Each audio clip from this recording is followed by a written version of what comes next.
Donc, par rapport à ce qui s'est créé hier soir, à travers mes rêves et tout ce qui se passe dans mon quotidien, dans ma grotte éternelle, ou des fois dans mon cabanon, ou peut-être dans mon appartement. Personne ne peut savoir à quel moment je change d'univers. Il y a des gens qui ont du mal, hein, mais j'en ai rien à cirer. Donc, par rapport à ce que j'ai dit lors de la dernière vidéo, ce qui se met en place, et d'après le travail qui a été effectué lors de cette nouvelle lune, et les résultats de nos séances, le fruit de nos récoltes, on en ressent les bienfaits même. De manière la plus simple à la plus... Donc voilà, on peut pas, les gens peuvent pas se dire qu'ils n'ont rien branlé et obtenir un fruit de leur labeur. Ce n'est pas possible. Donc voilà. C'est pour ça que les gens aiment bien intervenir hein, quand je suis en train de parler. Ils sont mal élevés. C'est vrai. Hein? C'est quand tu vois qu'il y a des gens qui disent qu'ils veulent évoluer et c'est loin du cas. Tu te demandes... Non, moi, je peux faire me dire que je suis comme... C'est vrai, hein? C'est comme on dit que les animaux sont cons, alors que... Les gens préfèrent se dire ça, que les animaux sont imbéciles. Je préfère être en compagnie d'animaux. Parce qu'il y a des mouches qui sont venues plusieurs fois, elles ont frotté leurs mains à 2 reprises, 3 reprises, avec leurs 2 mains et même avec leurs pieds. Et qu'est-ce que ça signifie pour moi? De l'abondance. Quand je vois un mabouya aussi, c'est de l'abondance. Quand c'est une mouche qui... Maman, elle est contente, elle est fière de son travail. Tu vois, ça, c'est des vrais signes. Tu vois, ils n'ont pas crevé pour rien lors de cette guerre.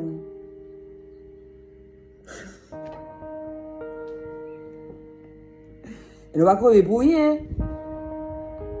Il y a des scarabées qui sont morts, il y a des ravets, il y a... Bon, ce sont eux mes amis, pas vous.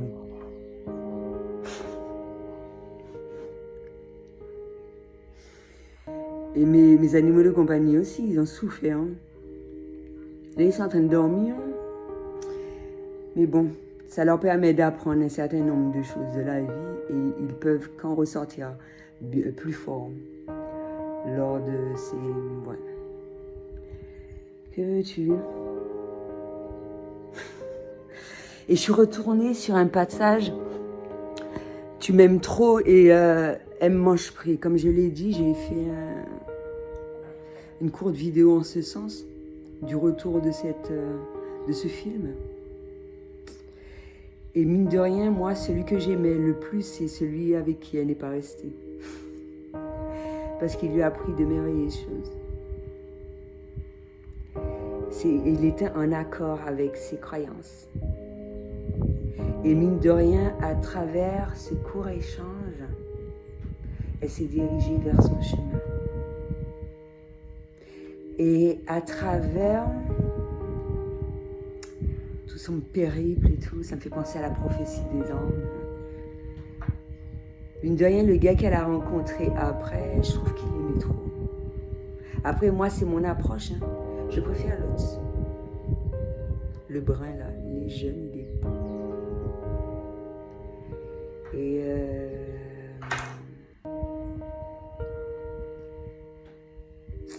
elle a appris beaucoup de choses avec lui. Énormément. Et ça a pu lui permettre de continuer son chemin. comme elle le voulait. Après, chaque personne peut avoir son approche du film de manière totalement différente. Et comme je l'ai dit, mine de rien, on peut vivre un certain nombre de choses, comme dans les livres, comme dans les films. On peut voir un certain nombre de signes de manière totalement différente, comme les ruines et tout, à travers un truc simple, hein, même en étant seul. Quand on va être seul, on va être plus à l'écoute des signes. C'est comme toute l'abondance que j'ai eue à travers mon cours,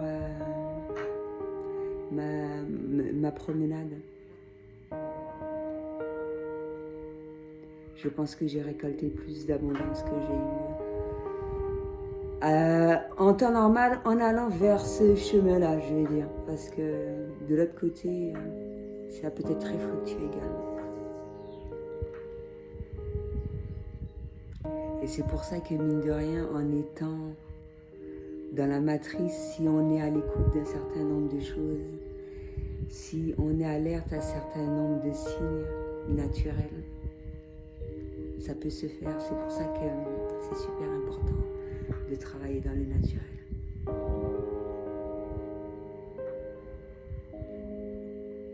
Et ça me rappelle aussi mes voyages à laquelle j'ai appris énormément et mine de rien, lorsque tu vas dans un endroit, j'en ai déjà parlé, à laquelle tu n'as jamais été lors de cette réincarnation, c'est que tu l'as vécu dans une autre vie. Et certaines choses peuvent te le rappeler.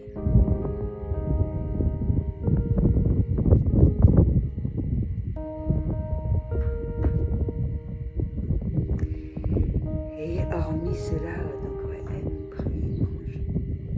C'est ce que je fais. Aimer avec conscience, prier peut-être à ma manière avec conscience. Et j'aime avec conscience. J'aime sans chercher à savoir ce qui va se passer demain, avec une forte intensité. Et j'aime pleinement. Et à partir du moment que je sens que j'aime trop, je sais ce que j'ai à faire. Et ça m'a rappelé à un court moment à travers mes animaux de compagnie, où j'ai éprouvé le besoin de partager un moment plus ou moins avec l'un, l'autre et tout. Peut-être que je vais mal m'y prendre, mais c'est insupportable de ressentir, et même à travers les animaux, c'est pour ça que c'est bien qu'ils gardent ce côté sauvage. Tu vas ressentir la jalousie, même si ça va pas être sa faute. Tu vas pas apprécier, tu vas lui dire « Ah non, vas-y dégage, tu me fais chier. » J'apprécie un moment avec ton petit, je ne te le vole pas. Et de la même manière, elle m'a fait comprendre qu'elle donnait tout à Skippy. Skippy! C'est moi qui dois être la maman à un bref instant, qu'elle en a ras le cul, elle en a marre.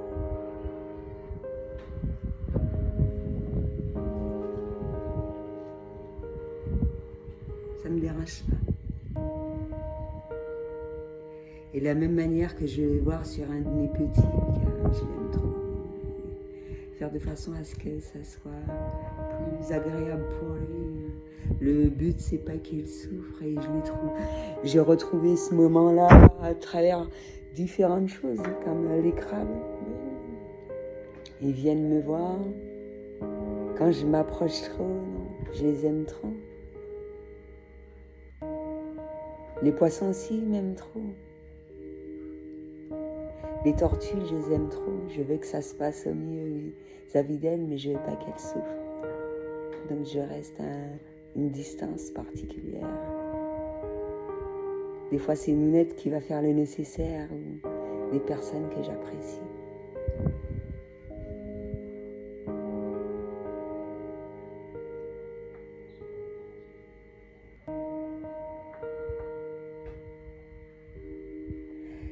Et ouais, et ça va être dans différents échanges, quels que soient les animaux. Comme une vache aussi. Elle veut pas que je m'approche, je veux pas.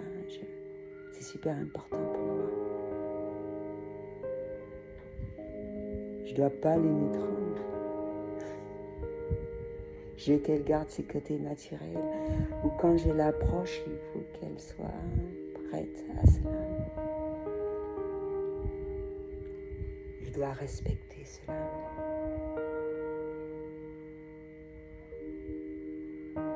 C'est comme je le vois par rapport aux animaux.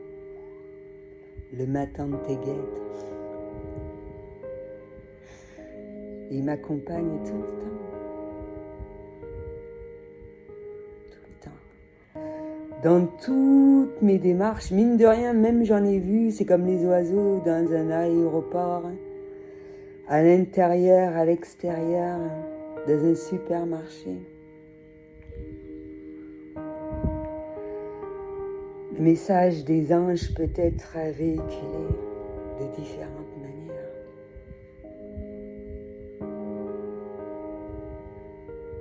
C'est comme un petit scarabée qui est en train de nager.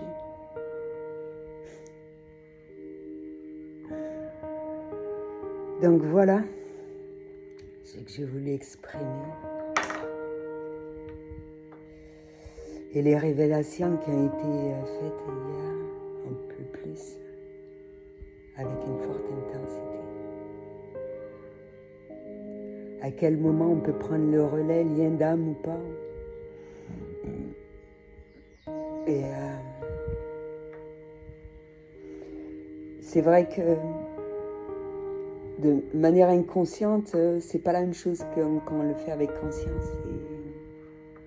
Et heureusement que mine de rien, on ne se dirige pas vers des personnes par hasard, à un but bien précis. Et mine de rien, de loin ou de près, ce travail continue afin que cet équilibre soit maintenu et que cette aide soit effectuée de multiples manières. Tout en respectant, sans porter de jugement et tout ce qui s'ensuit.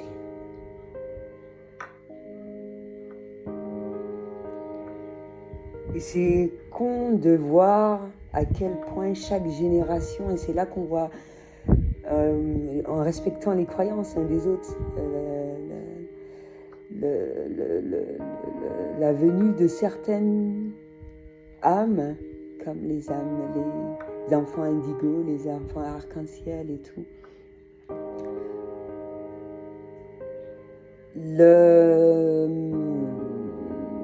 Comment je peux dire ça?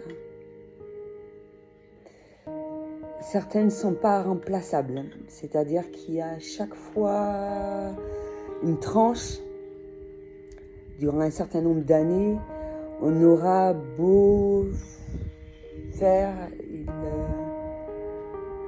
on ne peut pas nous remplacer. Moi j'ai une tranche, il y a ma tranche d'âge, il y a la tranche d'âge de mes enfants, etc. Je pense qu'il faut respecter chaque chose. Les gens peuvent faire ce qu'ils veulent, ils ne pourront pas empêcher ces personnes-là de vivre leur incarnation en tant que vieille âme et tout ce qui s'ensuit comme il se doit. Et les personnes comme moi vont respecter cela.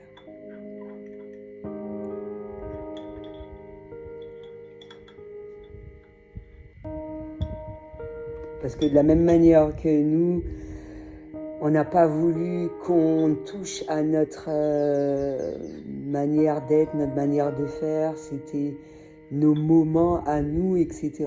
Donc notre descendance, ce sera la même chose. Et ce qui va se produire, c'est que un certain nombre de personnes vont vouloir empiéter sur notre univers, on va dire, on va se défendre. Purement et simplement.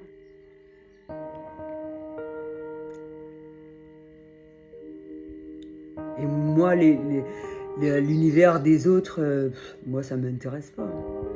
L'univers par exemple, des parents, des grands-parents, nous, on s'en fout. C'est seulement quand ils veulent nous raconter. On est à l'écoute, c'est tout. Et après, leurs croyances vont être faites lors de notre incarnation de manière tout autre. Ça va être traduit, on va dire.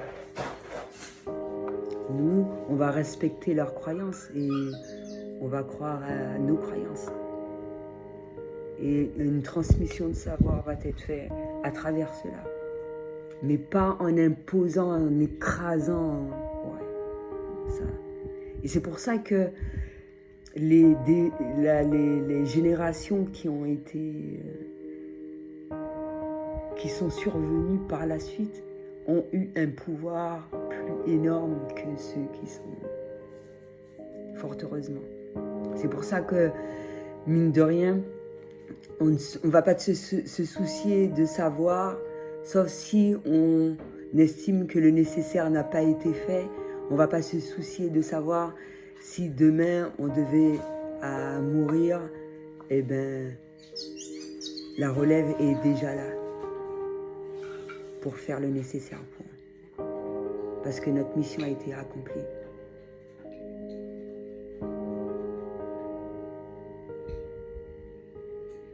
Et c'est pour cela qu'il n'y a pas de cette peur de mourir.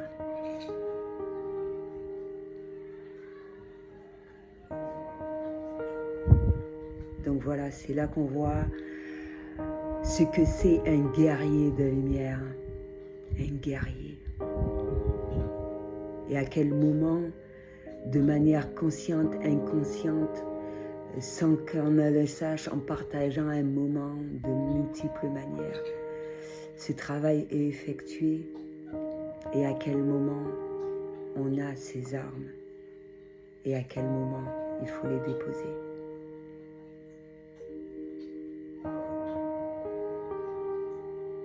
Mais ça se fait tout au long de notre vie, même en ayant notre famille, même en ayant... Voilà.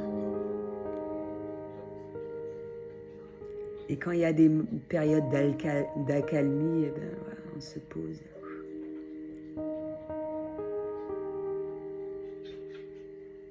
On apprécie le moment pleinement. Mais on sait que, voilà, le combat n'est jamais fini. C'est pour ça qu'il faut en profiter.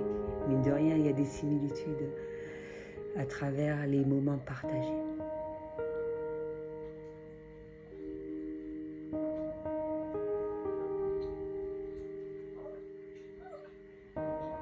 Mais on est né pour incarner le guerrier ou la guerrière. Voilà. C'est ce que j'avais à dire pour aujourd'hui. À bientôt.